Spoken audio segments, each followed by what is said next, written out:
我妈买的文具盒，我买的文具盒。真的好生气啊！上期又是小熊获胜，让我不得不拿出我的宝藏。这玩意现在有钱也买不到了。天啊，你是捡来的吧？这么脏，送我都不要。让你看看什么才是文具盒，想赢我没那么容易呢。支持小熊就对啦，绝对让你惊喜。切，大家都投票我的。先看看偷神带着什么来，一把不会伤手的剪刀，还有活泼的大鸟姐姐忙着打棒球，还要守护我的笔。坏人来了就一顿打。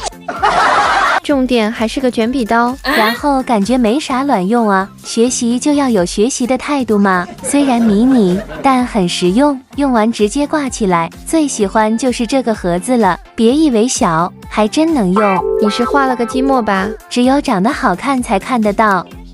人见人爱的麦叔叔来了，每天都忙着看一件啊，备忘啊，反正就是考满分幸运物。最后这位有谁知道他的名字？给我们带着一把不像尺子的尺子，还能当手环，想放多少笔都没问题。难道你不心动吗？还是来坐我的火车吧，不仅能卷笔，还能兜风，可以藏零花钱的书。只有你想不到，没有我做不到的，想怎么涂都没问题。切，我当支架比你牢固。好了，你会投票谁的笔盒呢？